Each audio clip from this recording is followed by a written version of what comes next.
Welcome to the December 2018 Star Wars News Roundup, where we go over all the major movie, TV, canon, and gaming news of the past month.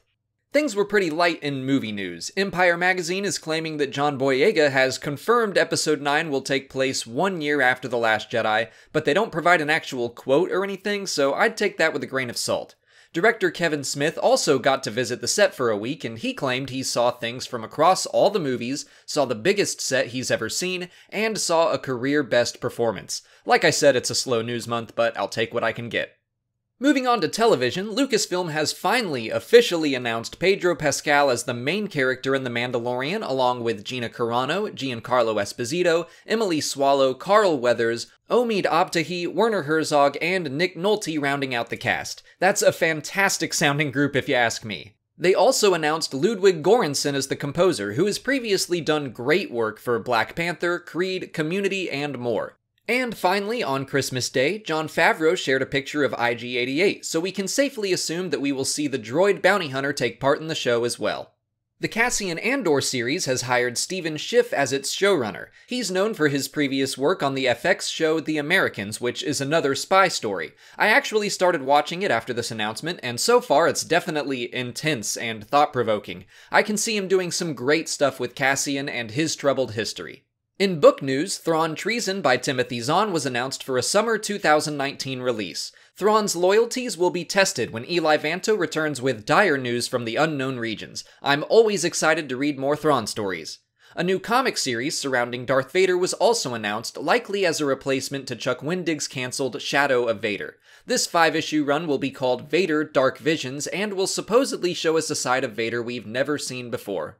Finally, ABC premiered a first look at Star Wars Galaxy's Edge opening next year at Disneyland and Disney World, featuring extra footage of the two rides we currently know about, Smuggler's Run and Rise of the Resistance. That's it for movie, TV, and canon news, so now I'm going to throw things over to Elliot from Battlefront Updates for gaming news. Thank you, Alex. In gaming news for December 2018, we first of all have Battlefront 2, which received a smaller December update with some bug fixes to the heroes, as well as a new General Kenobi skin that's obviously based off his appearance in the Clone Wars series. There was also quite a bit of confirmation on stuff coming out next year, on top of the things we already know. First of all, that the lightsaber combat will be improved next year by removing the stagger when you block a lightsaber, as well as further stamina changes to make the combat more fluent. And they also confirmed that we will be getting armored clone officers, something that people have been requesting for quite a while instead of the current naval officer skin that you have. Moving on to the large-scale game mode that is coming out in February, they confirmed that we will be playing in the interiors of the Venators and Dreadnoughts from the Clone Wars, as well as on the ground. So we will not only be limited to being on the ground, but we will be able to play on board the ships and on the ground. But how that exactly works is something we will learn more about next year. And lastly, we got a first tease for Anakin and Dooku's voices through an article where they interviewed Matt Lanter as well as Corey Burton and gave us this little audio clip with some banter in between them. My powers have doubled since the last time we met, Count. Good. Twice the pride, double the fall.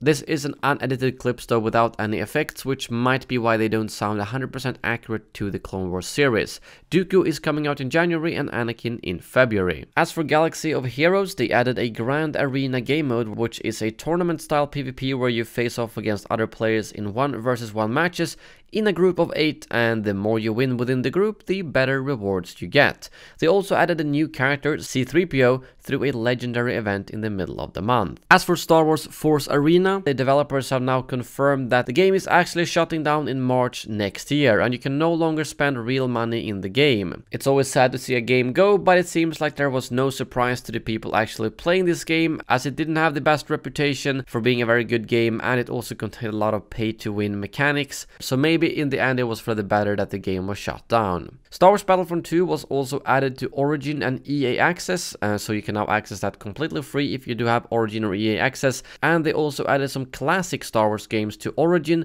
such as Empire at War, the original Battlefront 2, KOTOR 1 and 2, and more. Lastly, I wanted to briefly mention some Star Wars Fallen Order leaks. and that seems to be coming from a fairly reliable source, as some of the information in this post has been cross-verified by other sources, but I would still take it with a grain of salt.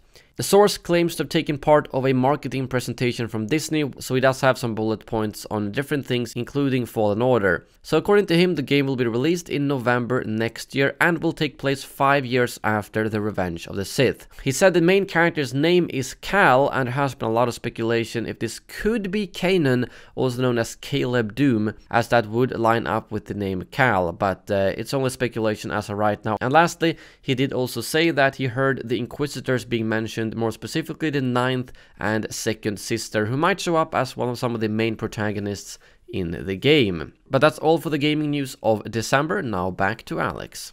Thanks, Elliot. If you want to keep more up to date with Star Wars gaming news every day, subscribe to Battlefront Updates, who provides daily videos about all Star Wars games, not just Battlefront. But that's it for December. The Star Wars News Roundup will return February 1st to cover everything that goes on in the month of January. Until then, please like this video, subscribe to our channels, follow us on Twitter, Instagram, and Facebook, and consider checking out our Patreon page. As always, thanks for watching, and may the Force be with you.